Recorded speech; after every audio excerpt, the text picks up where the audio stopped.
Yes breaking news చూస్తున్నారు. Hydraa marshals ఆందోళనకు దిగారు. ఎస్ మీరు వింటున్నది నిజమే. హైడ్రా మార్షల్స్ ఆందోళనకు దిగారు.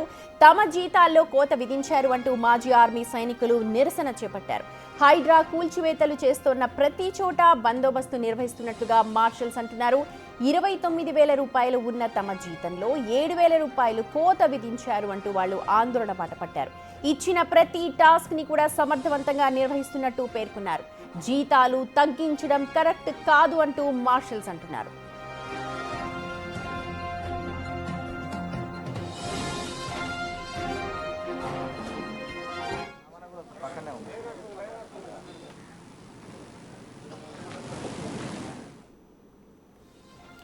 రైట్, హైడ్రా కూల్చివేతలు మనం చూస్తూ ఉంటాం. హైడ్రా కూల్చివేస్తున్న సందర్భంలో మార్షల్స్ అక్కడ ఉంటారు. ఎవరు కూడా గొడవ చేయకుండా, ఎవరైనా సరే అధికారులపై దౌర్జన్యం చేయకుండా వాళ్ళని అడ్డుకుంటూ ఉంటారు మార్షల్స్. అయితే ప్రస్తుతం ఆ మార్షల్స్ ఆందోళన బాట పట్టారు. తమకిస్తోన్న జీతంలో దాదాపు 7,000 రూపాయలను తగ్గించారు అంటూ, కోత విధించి తమకిస్తున్నారు అంటూ ఆందోళన వ్యక్తం చేస్తున్నారు. తమకిచ్చిన ప్రతి టాస్క్ ని కూడా సమర్థవంతంగా కంప్లీట్ చేశామని, సో బందోబస్తు నిర్వహిస్తున్న తమపై ఇలాంటి కోతలు విధించడం సమంజసం కాదు అంటూ వాళ్ళు ఈరోజు ఆందోళన బాట పట్టారు. జీతంలో దాదాపు 7,000 రూపాయలు కోత విధిస్తున్నట్టుగా వాళ్ళందరూ అంటున్నారు. అయితే ఆ 7,000 రూపాయలు దేనికి సంబంధించింది అన్నది వాళ్ళకు కూడా ఒక క్లారిటీ లేనట్టుగా మనకు తెలుస్తోంది.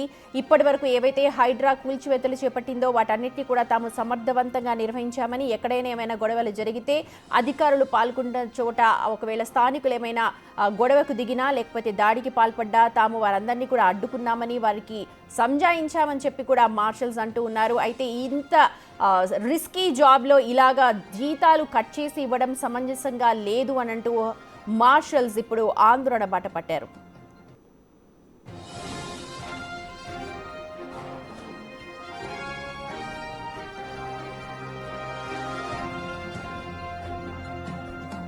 రైట్, మార్షల్స్ ఆందోళనకు సంబంధించి లైవ్ లో జాయిన్ అవుతున్నారు. పూర్తి అప్డేట్స్ అందించడానికి మా ప్రతినిధి Shravan. Over to you Shravan. Hyderabad disaster response and asset protection agency, ఈ ఏజెన్సీ అందుబాటులోకి వచ్చిన తర్వాత అనేక మందికి హైడ్రా చేసినటువంటి యాక్టివిటీలు తెలుసు. సో ఈ యాక్టివిటీస్ అన్ని కూడా సమర్థవంతంగా గ్రౌండ్ అవ్వడానికి కారణం హైడ్రాలో చేస్తున్నటువంటి ప్రస్తుతం ఆ వీళ్ళందరూ కూడా మాజీ సైనికులు. ప్రస్తుతం మనం విజువల్లో చూస్తున్నాం కదా, వీళ్ళందరూ కూడా హైడ్రాలో గత కొంతకాలంగా పనిచేస్తున్నారు. హైడ్రా ఇస్తున్నటువంటి ప్రతి టాస్క్ ని సమర్థవంతంగా గ్రౌండ్ లెవెల్లో ఇంప్లిమెంట్ చేసేటువంటి మార్షల్స్ కావచ్చు, ఇంకా చెప్పాలంటే సైనికులు వీళ్ళందరూ హైడ్రాకి. అట్లాంటి సైనికులందరూ కూడా ఇవాళ రోడ్డు బాట పట్టారు, రోడ్డు మీదకి దిగారు. హైడ్రా చేస్తున్నటువంటి యాక్టివిటీస్ అన్ని కూడా కొంతమేర ఆగిపోయినటువంటి సిచ్యువేషన్స్ ప్రస్తుతం కనిపిస్తున్నాయి. హైడ్రాకి సంబంధించినటువంటి మార్షల్స్తో మనం మాట్లాడదాం. ప్రధానంగా వాళ్ళు చేస్తున్నటువంటి ఆందోళన కారణం ఏంటి అని తెలుసుకునే ప్రయత్నం చేద్దాం. ఏంటి సార్, ఇన్ని టాస్కులు చేసినారు, హైడ్రా చేసినటువంటి ప్రతి టాస్క్లో మీ హస్తం ఉంది, గ్రౌండ్ లెవెల్లో ప్రతి టాస్క్ని మీరు సమర్థవంతంగా నిర్వహించినారు. ఇప్పుడు all of a sudden road మీదకి దిగినారు. దీనికి ప్రధాన కారణం ఏంది, అధికారులు ఏం చెప్తున్నారు? సార్ నమస్తే అండి అందరికీను. ఇక్కడ ఉన్నటువంటి 100 మంది దాకా ఉన్నామండి, మార్షల్గా పనిచేస్తున్నారు. వీళ్ళందరూ గతంలోనూ భారత సైన్యాల్లో 15 సంవత్సరాల నుంచి తీసుకుని 34 సంవత్సరాల వరకు సర్వీస్ చేసినటువంటి వ్యక్తులందరూ ఇక్కడ ఉన్నారండి. వీళ్ళు గత 6 సంవత్సరాల క్రితం నుంచి ఇటు జిహెచ్ఎంసీ, ఈవీడిఎం కావచ్చు, ఇవాళ ఉన్నటువంటి హైడ్రా కావచ్చు, వాళ్ళు ఏ టాస్క్ ఇచ్చి 24 గంటలు ఎప్పుడు ఎక్కడన్నా కానీ విధులు నిర్వహించడానికి ఎప్పుడు కూడా అభ్యంతరం తెలపలేదు. కానీ ఈరోజు సడన్గాను గవర్నమెంట్ జీవో పాస్ చేసింది, మీకు 22,500 రూపాయలు శాలరీ వస్తుందంటే అది గత దీన్ని బట్టి ఆలోచిస్తే 7,000 రూపాయలు తగ్గించినట్టు. ఈ కరోనా టైం కావచ్చు, శ్రీశైలంలో జరిగినటువంటి ఎస్ఎల్బిసి ఎక్సర్సైజ్ కావచ్చు, ప్రతి ఒక్క దానిలోనూ ఇన్వాల్వ్మెంట్ అయ్యి వీళ్ళు ప్రతి ఒక్క దానికి వీళ్ళు ఏ డిపార్ట్మెంట్ చెప్పినాను చేసేటువంటి మనుషులకి అనుకోకుండా వితౌట్ ఇన్ఫర్మేషను 7,000 రూపాయలు జీతభత్యాలు తగ్గించడం అనే దానికి మాకు ఇది అయ్యేటువంటి ఇది కాదండి. అదే మా రంగనాథ్ సార్ తోటి మాట్లాడటానికి మేము నిర్ణయం తీసుకున్నాం. ఇంకా ఆయనతో కలవలేదు, కలిసిస్తాము. ఆయన మాట ఏముంటుందో దాన్ని చేస్తాం. ఇప్పుడు ఇంత పెద్ద ఎత్తున ఒకటేసారి రోడ్డు మీదకి దిగినారు. As per act, central government rules ఏం చెప్తున్నాయి? మాజీ సైనికులకి ఇవ్వాల్సినటువంటి జీతభత్యాలు ఎంత అనేది ఏమని ఉన్నాయా రూల్స్? డీజీఆర్ స్కేల్ అంటారండి దాన్ని. ప్రతి ఒక్క వ్యక్తికి 34,000 అండ్ అబవ్ ఉంటుందండి. అది ఓకే, ఇంకా ఇంకా మిగతా మార్షల్స్ కూడా ఉన్నారు, మాట్లాడే ప్రయత్నం చేద్దాం. అన్న, ఇప్పుడు ఆల్ ఆఫ్ సడన్ తగ్గించినారు, ఓకే, కారణం ఏమన్నా చెప్పినారా మీరు అడిగినప్పుడు? మాకు దాని గురించి ఏ కారణాలు చెప్పలేదు. జియో పాస్ అయింది, సో మీ శాలరీ స్కేల్స్ ఏమో తగ్గుతున్నాయని చెప్పారు. అది దేనికి తగ్గాయి ఏంటనేది మాకు దాని గురించి ఇంటిమేషన్ లేదు. ఈ జియో వచ్చిన తర్వాత లేదా మీ జీతాలు తగ్గిన తర్వాత మీరు కమిషనర్ దగ్గరికి వెళ్ళి కలిసారా, లేకపోతే ఇవాళనే కలవబోతున్నారు? ఇంతవరకు మేము కలవలేదు. జియో వచ్చిన తర్వాత ఈ రోజే కలుస్తున్నాము. ఈరోజు సార్ వస్తారు, తర్వాత కలుస్తాం. సరే, ఇప్పటివరకు మీరు మొత్తం హైడ్రా స్టార్ట్ అయ్యి దాదాపుగా 7 ఏడాది పూర్తయింది. ఇప్పటివరకు చేసినటువంటి యాక్టివిటీస్లో మీదే ప్రధాన పాత్ర. అక్కడ ఉన్నటువంటి దాంట్లో ఎట్లాంటి ఇబ్బందులు మీరు ఎదుర్కొన్నారు? హైడ్రా కూల్చివేతలు కావచ్చు, హైడ్రా చేస్తున్నటువంటి యాక్టివిటీ సమయంలో. సార్, యాక్చువల్లీ హైడ్రా వచ్చిన తర్వాత డెమోలేషన్లో కానీ ప్లస్ ఏంటంటే ఇప్పుడు మాన్సూన్లో కానీ మాకేంటంటే ఇంతకుముందు మేము మీడియాలో ఉన్నటువంటి 8 అవర్స్ డ్యూటీ చేసేటంటే మాకు బ్రేక్ ఇచ్చేవాళ్ళు. హైడ్రా వచ్చిన తర్వాత 12 గంటలు కానీ 24 గంటలు కానీ కంటిన్యూ చేస్తున్నారు.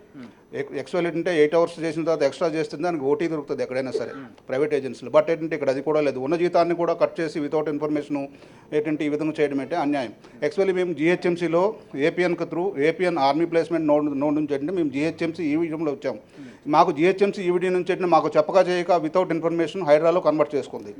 మాకు కరోనా టైంలో కూడా మేము చేసాం. కరోనా టైం చేస్తే అప్పుడున్న గవర్నమెంట్ ఏంటంటే మాకు ఇన్సెంటివ్ ఏంటంటే 5,000 రూపీస్ ఎక్స్ట్రా ఇచ్చింది. ఇప్పుడు మేము మాన్సూన్లో చేస్తున్నాం. మాన్సూన్లో మేము ఏంటంటే డ్రైనేజీలు కూడా చాప్స్ చేస్తున్నాము, ప్లస్ ఏంటంటే వాటర్ స్టాగ్నేషన్ అన్నీ చేపిస్తున్నాం. ఇప్పుడు ఇలాంటి టైంలో మాకైతే ఇన్సెంటివ్ ఏంటంటే 5,000 6,000 ఎక్స్ట్రా ఇవ్వాలి, కానీ 7,000 రూపాయలు డిక్రీజ్ చేసి చెప్పేటంటే ఈ విధంగా మమ్మల్ని అందరినీ ఏంటంటే రోడ్డు మీద పడేసిన పరిస్థితి హైడ్రా తెచ్చింది సార్ మాకు. ఓకే సార్, ఇంకా ఇప్పుడు హైడ్రాలో కేవలం మార్షల్స్ కాదు, వర్కర్ల సిబ్బంది కూడా జీతాలు తక్కువ వేసినట్టు నిజమేనా? నిజమే, అందరి తక్కువ చేసిండు, కానీ ఎవరికి ఇన్ఫర్మేషన్ ఇవ్వక జియో తీసుకొచ్చేసేసి మొన్న ఫ్రైడే రోజు ఫైనల్లీగా బిల్ తయారు చేసేసి జీతాలకి పంపేశారు సార్. అది ఎవరికి ఇన్ఫో లేదు. మాకు ఓన్లీ ఒకటే ఏమంటున్నారంటే పైనుంచి అంటున్నారు, అది కూడా కాదు మీకు యాజ్ ఇట్ ఈస్గా జీతాలు వస్తుంది అనేసి. కానీ ఎక్కడి నుంచి జీతాలు వస్తుంది అంటే అది మేము వేరే సపరేట్ నుంచి చేస్తామని అంటున్నారు. కానీ దానికి మేము ఎట్లా నమ్ముకోవాలా సార్? నమ్ముకోలేము సార్ దానికి మేము. సార్, ఇప్పుడు వర్షాకాలం మాన్సూన్లో హైడ్రా కంట్రోల్ రూమ్ అనేది చాలా ప్రయారిటీతో కూడుకున్నది. ఎవరు ఇబ్బందులు ఉన్నా హైడ్రా కంట్రోల్ రూమ్కి కాల్ చేస్తున్నారు. అంటే అంత నమ్మకం మీరు అందరూ పనిచేస్తే జనాలకి కలిగింది. సో అట్లాంటి కంట్రోల్ రూమ్ కూడా ఇప్పుడు స్తంభించిపోయిందా? అవును సార్, అన్నీ ఆగిపోయినాయి సార్. ఇప్పుడు కంట్రోల్ రూమ్లో మొత్తం చేసేది 24/7 చేసేది మార్షల్సే సార్. వాళ్ళకు ఒక ఆప్ లేదు, ఒక ఏం లేదు సార్. కంటిన్యూగా వర్క్ చేసుకుంటా ఏ కాల్ వచ్చినా 24/7 అవర్స్ సేవలు అందిస్తున్నారు సార్ జనాలకి సార్. దేశ భద్రత కోసం బార్డర్లో ఏ విధంగా అయితే సైనికులు పనిచేస్తారో వాళ్ళే వీళ్ళందరూ ఆ సైనికుల్ని సమర్థవంతంగా వాళ్ళకి ఇచ్చినటువంటి టాస్క్ని సమర్థవంతంగా గ్రౌండ్ లెవెల్లో ఇంప్లిమెంట్ చేస్తారు, వాళ్ళకి ఇచ్చినటువంటి టాస్క్ని కంప్లీట్ చేస్తారనేటువంటి భరోసాతో ఆ నమ్మకంతోనే వీళ్ళందరినీ ఈవీడీఎంలో కానీ హైడ్రాలో కానీ చేర్చుకున్నారు. దాని తర్వాత ఆల్ ఆఫ్ సడన్ ఇప్పుడు జీతాలు తక్కువ చేయడంలో ఆంతర్యం ఏంటి, కనీసం ఇన్ఫార్మ్ చేయాలి కదా అనేది మార్షల్ చెప్తున్నారు. వీళ్ళందరూ కూడా మరి కాసేపట్లో హైడ్రా కమిషనర్ రంగనాథ్ని కలవబోతున్నారు. రంగనాథ్ని కలిసిన తర్వాత వాళ్ళ సమస్యకు క్లారిటీ వచ్చేటువంటి అవకాశం ఉంది. వాళ్ళందరికీ కూడా ఒక భరోసా కూడా ఇస్తారా లేదా అనేది మనం మరి కాసేపట్లో ఒక క్లారిటీ వచ్చేటువంటి అవకాశం కనిపిస్తుంది. సుమా, రైట్ శ్రవణ్, థ్యాంక్ యూ. మొత్తానికి అది హైడ్రా మార్షల్స్ అయితే ప్రస్తుతం ఆందోళన బాట పట్టారు. తమకు ఎటువంటి ఇన్ఫర్మేషన్ లేకుండా ఇస్తున్న జీతంలో కోత విధించారంటున్నారు. మొత్తం హైడ్రా అంతా కూడా ఇదే జరుగుతోంది అని వారు ఆవేదన వ్యక్తం చేస్తున్నారు. మరి కాసేపట్లోనే హైడ్రా కమిషనర్ రంగనాథ్ని కలిసిన తర్వాత అసలు ఎందుకు కోత విధిస్తున్నారు, ఎక్కడ ఏం జరుగుతోంది అనే దానిపైన ఒక క్లారిటీ వచ్చే అవకాశం